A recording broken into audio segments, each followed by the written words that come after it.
welcome to Fraudible, the video podcasts that brings together academics and practitioners and to discuss all things fraud. Today what we're going to be discussing victimology in online crime, and I'm joined by academic Paul Maskall and practitioner Steve Goddard. Guys, thank you so much for joining me today. Paul, would you mind starting off with an introduction about yourself, please? Of course. Thanks, Claire. So my name is Paul Maskall. I'm the Fraud and Cybercrime Prevention Manager over at the DCPCU, or the Dedicated Card and Payment Crime Unit. So I'm a bit of an identity crisis because I'm actually employed through UK Finance, which is the trade association for the UK and the financial industry. But I work in a national police unit, which is the DCPCU in that respect as well. Law enforcement, we do love the acronyms in respect, doesn't necessarily roll off the tongue, but our remit is very much about providing an investigative capacity to the financial industry. We do a lot of work around serious and organised crime and that sort of aspect. But my corner of the DCPCU is very much around the education side. So training the banks, training law enforcement, training the kind of larger counter fraud, counter cyber crime stakeholders, if you will. So I do a lot of work around cryptocurrency, I do some work around AI and deep fake, the more wider subject around fraud and cybercrime. But my baby, if you will, and has been my pet subject for the best part of 8 or so years, is very much the behavioral science around online enabled crime. So why is it that human beings are generally much more vulnerable to fraud, to online social engineering, to any sort of manipulation? And this kind of started when I went into cyber and fraud in the same way. So and I'm doing a part-time PhD for my sins in the subject as well. So yeah, that's me. Awesome. Thank you very much. Steve? Hi, so I'm Steve Goddard. I'm a fraud subject matter expert at Featurespace. I've worked in fraud for about 18 years now, or across sort of banking, travel, e-com, also on the sort of the product management development side. And part of my role at Featurespace is to be sort of the voice of the customer. So me and my team, we've done the roles of the people that we're dealing with, so we kind of have that unique insight, and that's really useful for our sort of product development, for our data science teams, for our analytical teams, and also sort of our marketing teams as well. We have that experience. What are people going through day to day? What do they face? What are they looking for? But also part of the role is sort of education. So similar things that Paul was talking about, sort of understanding frauds, different types of frauds sort of globally as well. So we can have that kind of insight from our customers globally, but also kind of research that we do to see how fraud is migrating from one region to another. What are the specific tools that the criminals are using, and how can we integrate that into our solution as well? Excellent. Thank you very much. Paul, let's start off with your PhD topic then. Can you give us a bit of an insight into your thesis? It's funny because most of my supervisory team get this kind of brain dump from me in a number of different ways. I get really excited, like a kind of a puppy with a wagging tail sort of thing in a lot of the subjects, but loosely in various guises, because it's even in the first year of my PhD, it's kind of changed in a number of different ways, and through the research it's kind of unlocked in different aspects, and it's even changed quite considerably since I started. But it's essentially around how is it that human beings are more vulnerable to what I've kind of dubbed as abstract risk. Now, the broader scopes, so for instance, again, is that most of the viewers out there and most individuals are potentially scared of flying, for instance, in this sort of capacity. So how does fear work? How does the kind of phobia work in relation to scared of flying, or scared of concept like that? But the problem is, again, even if you're not scared of flying, is that you're still generally motivated to know what to do in the event of. So in these sorts of situations is that, again, if I say laminate card, life jacket, oxygen mask, you're pretty motivated because most of us have a kind of an image in our head that represents the problem to you. Is that, again, you have a good visceral idea of what can happen to you going at several hundred miles an hour in a steel and aluminium tube. But the old adage as well, and where very often when I do the presentations, I talk about, well, statistically, much more likely you die horribly on the way to the airport than ever up in the air. But nobody gets to the airport and goes, oh, thank God, the dangerous part of my journey is over. It's fine. But the thing is that risk is massively subjective. It's massively emotional. It's massively, again, based on cognitive heuristics, so mental shortcuts in which people use to navigate their day-to-day. But in the case of things like air crash, etc., everybody has a visceral image of what happens. The problem is when you go into things like crime, is that if I say terrorism, everybody's got an image in their head that represents the problem to them. I don't have to convince you that it is a risk to be frightened of or to be motivated to protect yourself against. The thing is that if I say fraud, well, what's the image? Well, there isn't one, really. Is it very often it's the case of going, well, it's blues, blacks, binary code, guys in hoodies, laptops. And it's the marketing material that we use in relation to try and educate people around it. But actually, it's not really an emotional problem until it is. So just like that car crash, that you don't realize the statistical probability of you getting harmed on the way to the airport, you're only really emotionally involved or understand the risk once you've been involved in that car crash. So when it comes to things like fraud, very often, because it's mostly online enabled, because we're very often detached from the threat actor, because of the language in which we use that puts it in this kind of stigmatized box, all of this kind of cultivates into that we're generally exposed to a lot more abstract risk. So that's fraud, scams, cyber crime, social engineering, disinformation, fake news, online grooming, radicalization. Essentially, online manipulation in all its forms is something that's not really an emotional problem until it is. So that's why I've kind of dubbed it this kind of abstract risk, that it falls within the pockets of human vulnerability in a number of different ways. And fraud and scams especially are essentially a symptom of this larger issue amongst others. So I'm not good at nutshells, but that's the best nutshell I can that's where I'm going in relation to a lot of my research and what is basically the foundation of pretty much most of my training and most of my deliveries and most of the stuff I do on TV and documentaries, etc., to try and get across this, that actually vulnerability is much more to do with the relationship we have with technology. And I think from a media perspective, if you think, fraud and scams, if it's in the newspaper, what image are you expecting to see? You're expecting to see an elderly person looking sad. Unfortunately, that's the kind of almost like the go-to image. And whereas again, trying to convey that it's not just the elderly, it's everybody is just as at risk, just as susceptible. And again, like you're saying, it's like abstract risk. I'm not an elderly person, so it's not going to happen to me. The amount of people that I meet, and they find out what I do, and they go, "Oh, yeah, I think I'm pretty switched on. I don't think I'd ever fall for a scam." One example. About 2-3 months later, they messaged me like desperate, saying, I've been the victim of a scam. What do I do? It can happen to anybody at any time. And I think that highlights again is that there is a flavour of fraud for everyone. And I think the recent Deloitte survey was saying that, again, Gen Z is the most susceptible to any sort of online manipulation than any other generation before, because there's a number of myths that surround it. Older people are more vulnerable. Well, yes, but they also have more to lose, generally speaking, in their bank account. So the impact when it does happen is generally greater. So you have a lot more for the different flavors of fraud, like purchase scams and different elements of online manipulation or online grooming, sexual exploitation, any sort of manipulation that goes from that, is that it's generally a lot more, they have less to lose from a younger generation point of view. So you get this response bias, you get the kind of the fabricated myth that goes into it, because when the media want a case study, then they're going to have ones that have had that impact, that trying to have, again, doesn't make good news if that's the case otherwise.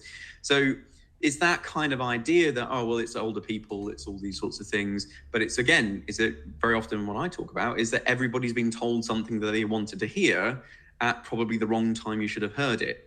Just like that last relationship you had that you didn't see the red flags in, your last marriage, your last job, all these sorts of things. And we forget the vulnerability is just because you're a human being and you breathe. So different people have different relationships with the internet as well. Gen Z have grown up on the internet, and that's what they trust for their news, their education. So they are more likely to trust it. different generations have different relationship with it. If you didn't grow up with the internet, or if you just you still remember the dial-up broadband noise, then again, you're crossing kind of two different realms. You've lived before it and you lived after it, but you're going to interact with it differently. Whereas if you're using it day in, day out, that's all the information that you're getting is coming from the internet. You are going to trust it on a completely different level to somebody else. And again, the elderly generation are going to be more risk averse to it, but then they're more susceptible to other forms of, social engineering and manipulation and attack methods. Then is it also possible to say that in order to have the biggest impact, you need those stories where the losses have been larger, and therefore we're sort of automatically swaying towards the elderly, for example, in those stories, because the public are more likely to pay attention to someone who's lost hundreds of thousands as opposed to someone who's lost 250 quid who might be younger. No, I don't think so. It needs to be a bit more relatable, because again, it's seeing yourself in someone else's shoes. Yeah. If someone goes, oh, that person's they've lost £100,000, never going to happen to me because I'm never going to have £100,000. Right. To my name. It's not relatable. Again, it's somebody else's problem.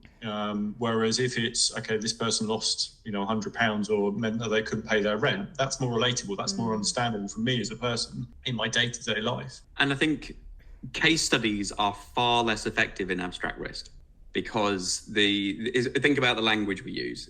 I know Dr. Liz Carter, there's a number of us in the industry who are really again, it's growing, is that pushing in relation to, well, actually, that's the only crime type that you fall for. So is that when we talk about falling for, is that you kind of expand that and you go, well, the language removes the criminal element. So when you think of Mrs. Miggins, well, actually, she fell for it. So it removes the criminal element, not the fact that a criminal directly or indirectly targeted her to steal her data or her money. That's actually what happened. But the language in which we use in the case studies on the media, with each other, with investigations, removes that element from the conversation. So there's the victim accountability, and it's inherently shaming in the relation to there's something implied that there's something wrong with Mrs. Miggins. Not the fact that she was groomed and told something that they wanted to hear based on her own individual isolation and vulnerability. The fact that they loved her, they wanted to give her an opportunity, or she was distracted, or she was, a human being. But it's also the case of going from a person that hasn't been victimized. Mrs. Miggins can be the same demographic, the same age, the same situation, the same context in identical ways, but I don't have empathy for Mrs. Miggins because she fell for it. And when I've not been victimized beforehand, and that's actually the demographic that we want to educate, if I say don't fall for something, well, what's your first response?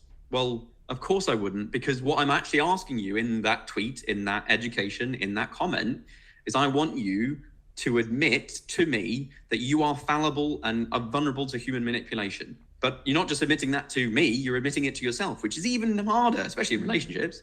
But that's the case, is that you have this dynamic where then Mrs. Miggins uses that language on themselves and say, well, oh, I fell for it. I was duped. I was tricked. Hence the psychological harm that happens as a result.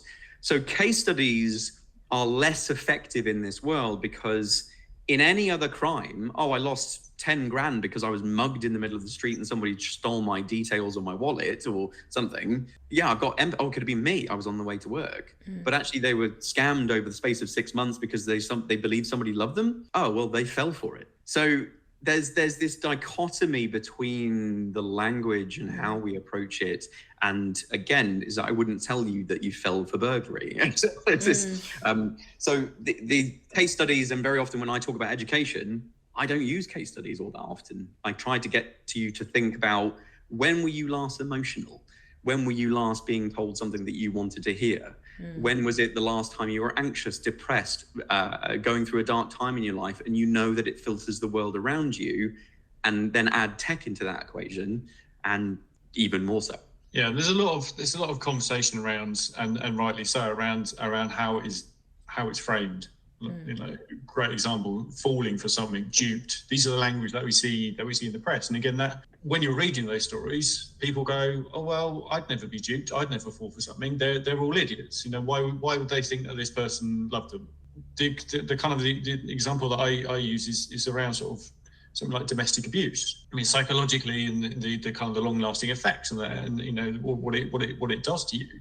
There are similarities between sort of domestic abuse and being the victim of a scam. You know, you wouldn't say somebody fell for domestic abuse, or somebody wasn't duped into domestic abuse. Whereas again, it's the shifting of the blame. Is we don't talk about the criminal, we don't talk about the fraudster or the scammer, we talk about the victim. We need to shift it. So we need to say, you know, this is a professional. This isn't just. Okay, there are some examples where it could be, you know, a 13-year-old teenage boy in his bedroom, but you know there are also, you know, scam farms in, you know, Southeast Asia with, you know, hundreds of thousands of people, and they're doing this day in, day out. And the example I use is, you know, if you were, you know, it's World Cup final, you know, Argentina versus, you know, whoever, and you know you get pulled out of the crowd to face a penalty by Messi.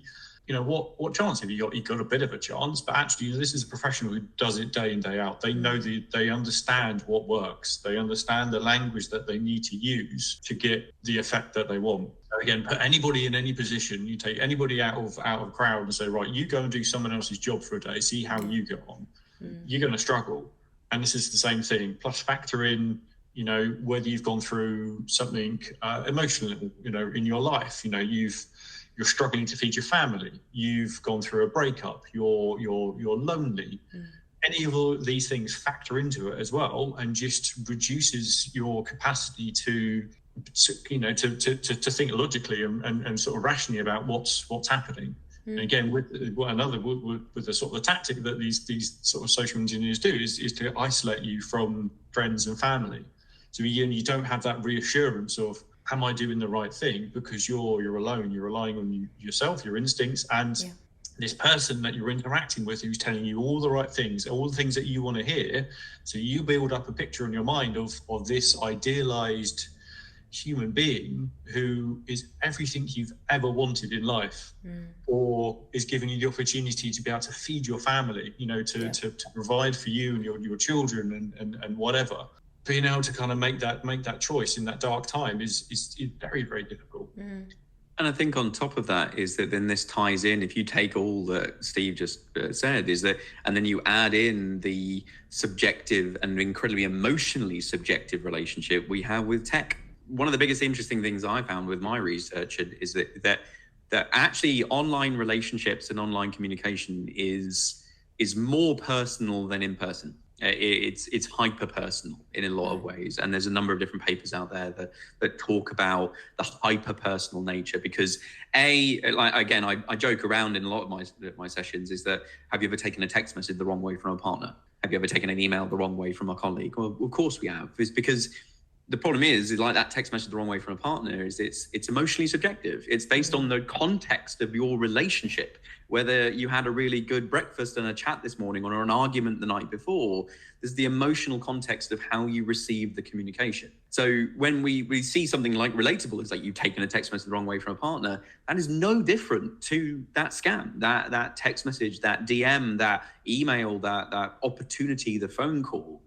But the thing is that very often in those sorts of exchanges, our intuition is terrible at the best of times. Our intuition does, trust your gut. If it feels fishy, it's going to be fishy. If it's too good to be true, then it's too good. I'm like, well, what's too good?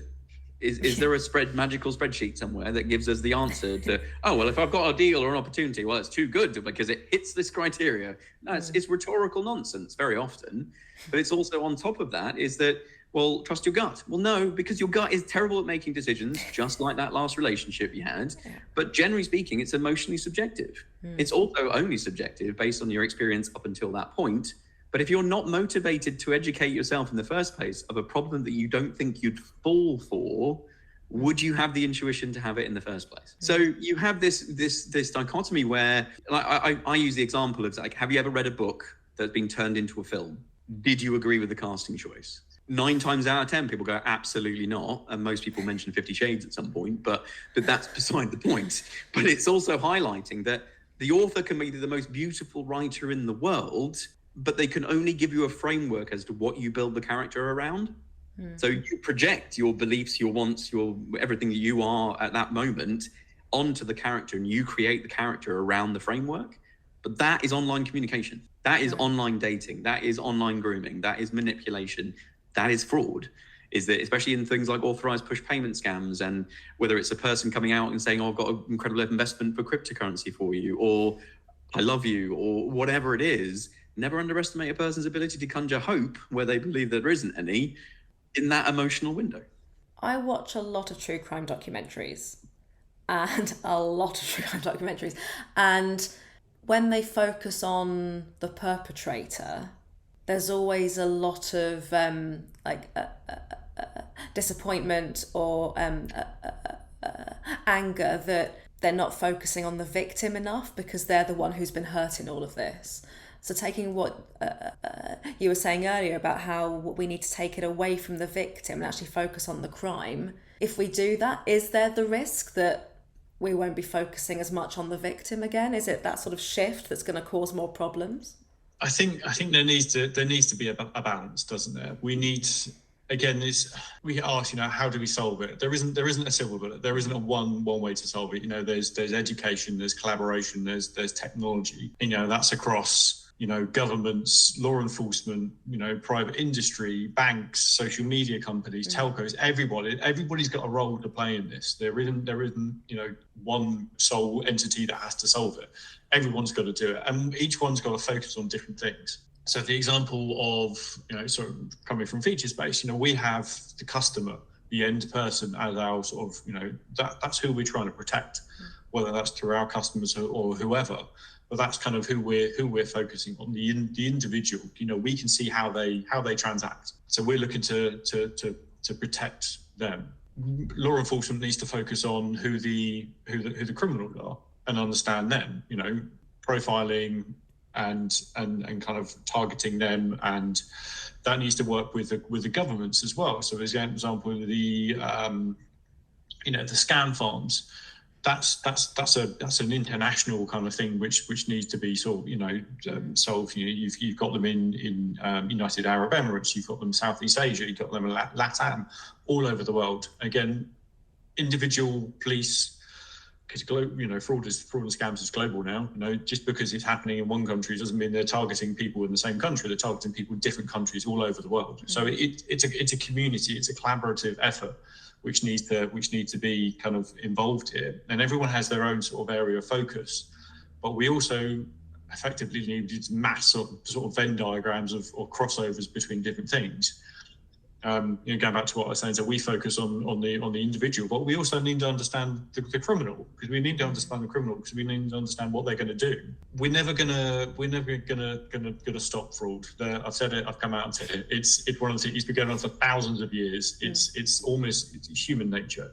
Taking something that you want from somebody else. That's effectively what it is. Yep. But what we can do is we can close the gap. We can reduce their return of investment. We can make it trickier for them. We can force them into making mistakes. To do that, we need to understand and kind of get into their heads, and that's where I've gone off a bit of a tangent here. The true crime documentary, it's fascinating. We're fascinated by serial killers and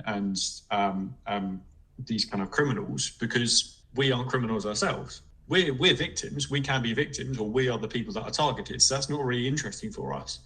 It's more interesting to try and understand something that we're not.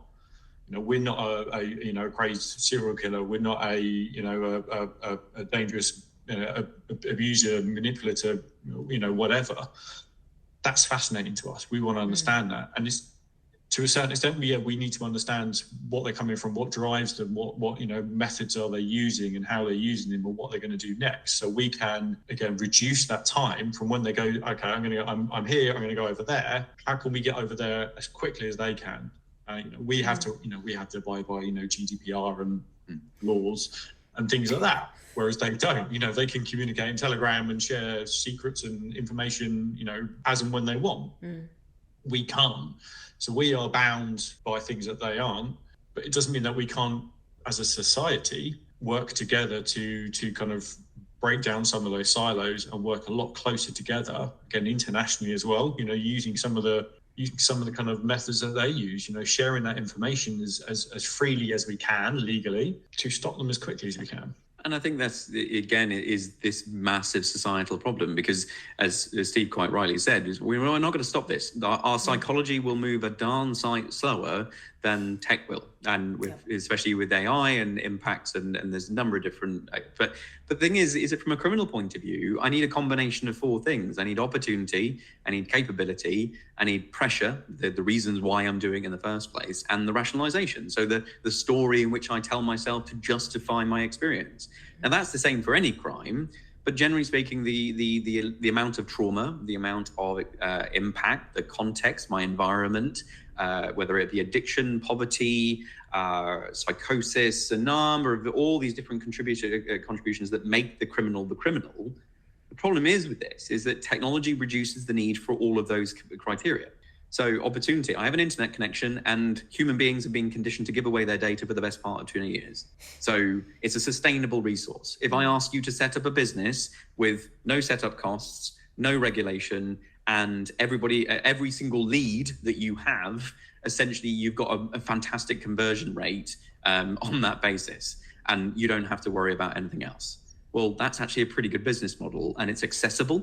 So it's a lot easier for me as a 12-year-old to buy a new pair of trainers instead of going shoplift the local shop, because I can sit in my bedroom with a sim farm or online and buy fools or deets on a carding site in order to make that unauthorized transaction in that respect. So the fraud is now an accessible crime, but just the same as it is things like disinformation, fake news, political polarization, all of this sorts of stuff is that confirmation bias has pushed us into two different camps. We see it in politics, we see it in everything. It all comes down to emotional subjectivity. We only follow what we want to follow, we only read what we want to read, and we only believe what we want to believe. And the thing is our vulnerability as human beings are generally cultivated by the content that we choose to consume or not to consume. So if in a land of confirmation bias at that level, am I motivated to seek out fraud education when I don't think I'm going to fall for it? No. So very often as an industries, yes, from a criminal point of view, we would need collaboration on a utopian geopolitical level, especially with some of the countries in relation to do it, but it's not past the point of, again, impossibility. But the what do we do from a customer education point of view? What do we do from a consumer education point of view? Is that very often it all comes down to the relationship with technology. The reasons why, from a relationship point of view, for instance, I'm a strong believer that technology has not been created to meet the way human beings have relationships. It's the other way around, is that we've changed and adapted our relationship styles, whether it be romantic, online communication or otherwise, to meet how technology functions. So we've become increasingly subjective. So the reason why fraud will not go away, or the social engineering will go away, is because we as a society are becoming rampantly subjective. There's no feedback between me and my device. There's no feedback between me and the content in which I consume. And I think that's, again, from a Gen Z point of view and the further generations, that's going to be an increasingly severe problem. Because why is it that we also have a massive mental health problem? Because of rampant emotional subjectivity. So is it possible to take the subjectivity and the emotion out of it? Is that actually possible? So the thing is that although I'm a bit probably an idealist in this respect, is because I think this needs to be taught as young as you can possibly be in relation to the relationship we have with tech. This is about digital well-being. This is emotional mindfulness, because the fact is that I can give you the top 10 tips to protect yourself from fraud. I can give you all of the education in the world, but I cannot make you any less emotional in the moment. I cannot get you to be less emotional, less contextual, less understanding of your emotional responses when somebody I've been isolated, I'm just come out of a divorce, I'm lonely. There is often a need being met. Just like any behavior that we have, whether it be negative, positive, behaviorals, burnout at work, relationship patterns, all sorts of bits. There's generally a need being met. That need doesn't always have to be positive. And that can come from trauma, it can come from childhood, it can come from a number of everything that makes you you. Now, if I could pay for therapy for the entire UK population, that'd be fantastic, because most of us need it, but that's not possible. So actually having the emotional mindfulness in the moment to go, am I being pressured? How do I feel in this moment? Again, just like that text message the wrong way from a partner, actually taking a moment to going, well, how am I taking this? How am I responding to this? Will go a lot further to your own protection, your own relationship, as opposed to, again, in these sort of situations. So yes, it's about teaching that in schools from as young as possible, because if we don't have a much more saturated strategy in that respect, as Steve said, this isn't going to go away. This is going to get worse in various aspects around manipulation. And we need to, as a society, look at all of those multiple touch points in that relationship. Interesting. I'm just thinking, like, is it now possible that we're sort of veering into the idea of we need to place the emphasis on the victim to not be duped, as opposed to we need to stop the criminals from doing the crime in the first place? I think as I was saying, there isn't that one solution. Everybody's got a role to play. Education, definitely, not necessarily don't be a victim, because that's easy to say, it's hard to follow through with. Don't be emotional. Yeah. Just pipe down being a a human being. But as like Paul was saying, it's like, educating from a young age. Again, how we interact with the internet and online relationships and how we talk to people has changed. And the education hasn't kind of changed with that. In a similar way that, fraudsters a new technology will come out, and the fraudsters are usually, the early adopters with it. But then, regulations and everything else is always, comes last. We do need to concentrate on, we need to focus on different areas. Education is one. We also need to focus on there's different lines of defense. You are, as an individual, you are the sort of the first line of defense. We can't just put all the emphasis on that person to do the right thing. If you don't do the right thing, it's on you. Actually, no, there's different things we can put in place. Again, from a technology perspective, like we offer to our customers, there's that kind of backstop. If it does happen, then there is another line in the sand to say, again, with machine learning, it takes the emotional side out of it. It's data driven. Based on how you transact, this is we believe that this is suspicious. Put a stop in place. Either freeze it, put a message up to say stop and think, or we're going to pen this or whatever, or somebody phones you up and talks it through with you, and then that makes you kind of go, actually, okay, maybe I don't want to do this. So there's different things that we can put in place along that kind of sort of transaction stream. You've got up front, how are you interacting with someone? Speak to a friend, speak to a family member, colleague, whoever. Is this right? This sounds a bit fishy to me, or actually, just be brutally honest. This is what I'm doing. I'm starting to fall for this person. Unfortunately, I was trying to think the other day. Am I this much of a pessimist because I work in fraud, or have I worked in fraud for this long because I'm just naturally a pessimist? Some people aren't that, aren't like me. Some people are happy and cheery, or a grumpy old man like I am. But we all need a grumpy old man in our lives to say, actually, no, this isn't right. I have that Excel spreadsheet of what is too good to be true, Paul. So if you do want to borrow it, then just let me know. But yeah, I was saying there isn't just that we concentrate on the victim or we concentrate on the criminal. We can concentrate on both, but we can concentrate on a lot of other things as well. We can put focus in, again, the technology side of things to, again, we don't want to say just because there's technology in place, you can go up and just, do whatever you want. Yeah. There is responsibility across the whole line. Everybody has their own sort of, skin in the game. I hate that phrase, it's horrible. But everybody has their own sort of responsibilities. How you interact, the bank had their responsibility. They're looking after their money. They take this hugely seriously. They have really big teams. They spend a lot of money on it. The banks obviously often get sort of a bad press because they give out this money, or they let these transactions happen. But again, you're in a difficult position because you've been asked to make the transaction, but you also have responsibility to protect your customers' money.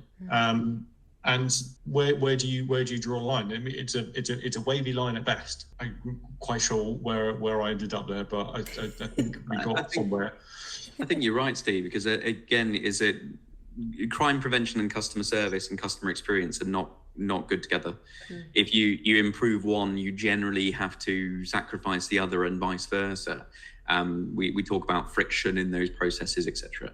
And the problem is a lot of the sessions I run around the kind of the behavioral science and the relationship with technology we do and the training is, the problem is I've kind of been criticized sometimes on the basis of, I highlight that it's a bigger problem than we actually realize, because because the way we interact with tech.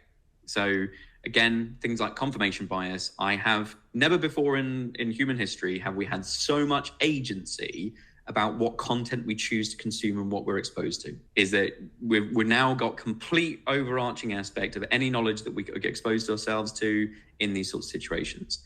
That also goes from education and protection, because again, I'm not motivated to seek it out. I'm also increasingly detached from the things I'm supposed to protect.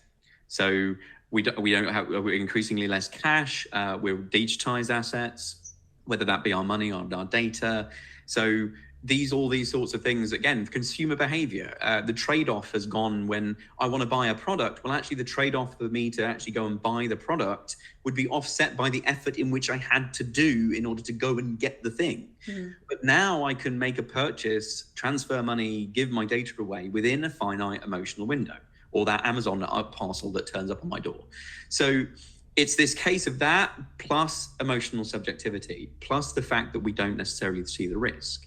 Plus the fact that confirmation bias and the fact that we don't expose ourselves to the right content that reflects that risk, is that law enforcement, financial industry, and wider have very little presence with a person before they're a victim, if at all. Yes, effective warnings, etc., through the banking app. And that's the thing, is that most of my work shows that online manipulation is a hyper-concentrated form of coercion and manipulation. The criminals are getting more sophisticated in some ways from a tech point of view, but actually, in some ways, they don't need to be, because I read it in the way I want to read it. I just have to lay those touch points down, and I will read it in the way I want to read it based on my vulnerability, the cocktail of human emotions that I'm going through at that very moment. So if I send that to 10,000 people, I'm going to get the right cocktail of human emotions at that very moment for whoever I'm talking to. That could be the difference between a Sunday getting that text message versus the Monday getting an email, or again, doesn't matter who you are. So in these sorts of situations is that the expectation, for instance, the financial industry to subvert a very concentrated form of human manipulation, with what is essentially a pop-up or a phone call. But one of the biggest things I say is like, well, have you ever tried to tell a friend that they shouldn't be in a relationship that they're in? Have you ever been in a relationship that you shouldn't have been in? Is that the banking industry, law enforcement, we talk about the spell. Like, oh, the customers are under the spell in these moments when we're trying to say, we think this is a scam. I'm like, it's not a spell, it's cognitive dissonance. Is that, like, again, is that trying to tell that friend, I think you're in a really difficult relationship, you shouldn't be in it. Where does that person retreat to when they get defensive? They get back to the story in which they're telling themselves, the narrative in which is comfortable, the need that is being met in whatever pace or same fashion, whether it's 6 minutes, 6 hours, 6 days, or 6 years. That impact is that what you're essentially trying to do is have that conversation over the phone or through a pop-up. So it's these number of different touch points, and how do we engage with people, and how do we make it much more about digital well-being? How do we change the language and get rid of the kind of the falling and the duping and the tricking, etc.? Because that's, again, it's creating a self-fulfilling prophecy and trying to educate the public. Because, well, no, actually, have you been told something that you wanted to hear at probably the wrong time you should have heard it? Like, yes, Okay, then you are vulnerable to fraud. So it's making it relatable, and like we talk about case studies, is that we're very heavily reliant on that. But actually, what we need to do is get people to reflect on their own behaviour and the relatability around. And Steve quite rightly said. So, Steve, what can practitioners learn from academics when it comes to victimology and online crime? Lots. To be honest, there's understanding. Easy. Next question. No, I mean there's some there's some great people out there. We touched on sort of Dr. Elizabeth Carter, Nicola Harding, Paul, people like that. There's so many people out there as well who are shedding light on this from a different perspective. Again, it can get very siloed. This is I've worked in fraud for 18 years, and having psychologists and looking at it from that perspective is sort of relatively new. And it's something else we have in our arsenal, something else that we can have, like Paul was saying, to factor into those warning messages from a bank. What can they say? What can a customer service team, how can they talk to people? But also from what I kind of touched on earlier, is understanding how they think, how the criminals think. What are they gonna do next? How can we kind of preempt things? What are the things that we can put in place to make it trickier for them? Having that customer, when I sort of train new people up, we're saying, this person, they are just numbers and data on the screen, but actually behind that there's a human being. That could be your mother, your brother, your best friend, your partner. That could be anyone. That's a human being there, and we need to kind of have that in mind. And understanding from from sort of these sort of psychologists, people like that out there, how we can change our mindset when we're making decisions, when we're putting things in place. Is the old adage of more data is best. You can have all the data in the world, but you need to know how to use it. And having this sort of different framing of the conversation that these kind of professionals can offer is really important. And I know there's more and more sort of banks and more institutions are kind of factoring that kind of psychology into what they do and how they communicate. Because fraud is a massive issue. It's huge. It's one of those sort of number one crimes sort of globally. And banks and people like that, they're at the forefront of it, and they get a lot of the abuse. So it's in their best interest. But anything that we can have to assist in our sort of decision making, in our sort of planning and sort of development, is always welcome. And actually having that, again, framing the conversation around, these are victims of a serious crime. These aren't people who have fallen for something. They're human beings. It could be perceived that we're saying human beings are victims, blah blah blah. We haven't got any hope because we're fallible for this. We're emotional beings. Yeah, that's our greatest weakness, but it's also our greatest strength. 100%. We do have hope. This doesn't have to be just a cost of living and transacting online. If you want to spend money, if you want to have money in a bank account, you're going to fall victim to fraud. You're going to become a victim of fraud at some point. It doesn't need to be that. You don't. Again, like we were saying earlier, around you have responsibility. Everyone has a responsibility across the whole chain. You as an individual, taking that, as Paul said, sort of taking that step back and assessing you and your emotional state, as well as the people looking after your money, law enforcement and social media companies. Everybody has that kind of responsibility, and understanding the psychology of it needs to factor into all of those as well, to understand human beings and how to interact with human beings best, because that's what the criminals are doing. The criminals are understanding the psychology of things. And they have been for a while. And again, we're kind of catching up, but they understand the right phrases to use, the right words to use, the right kind of how to interact with people, telling them what they want to hear. It's that kind of age-old, sort of coercive and manipulative behaviour, telling them what they want to hear, but doing it in sort of really sort of insightful ways that make you go, oh no, this person is being sort of truthful to me. Again, take it out of context because it's online. It's different when it's sort of face to face, but it's the same method. it's the same kind of key sort of skills that they're using to kind of disarm you in a way. And so finally, Paul, what can academics learn from practitioners with regards to victimology and online crime?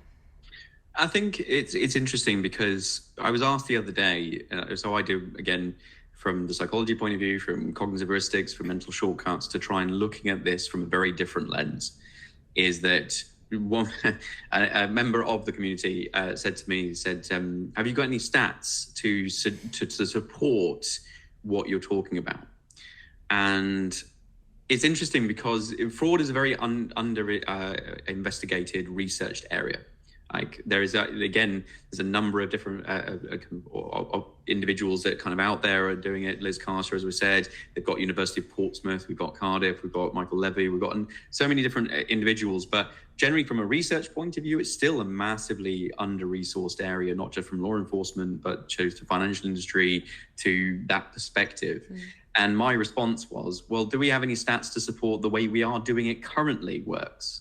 And if you look at the UK stats around fraud, it probably doesn't suggest what we're doing works that well. And this is the sort of highlight is saying we need to look at the kind of the evidence-based practice. We need to, there's again a lot of this kind of toy box mentality, and sometimes in which we look at, oh, well, this is the way we've always done it. I'm like, yeah, but like there's actually an opportunity to change it, to the opportunity to have a greater impact. We are still trying to educate fraud in the same way we would do burglary before tech, which is still trying to educate people. Oh, if I give you the top 10 tips, then you're doing it, then fantastic.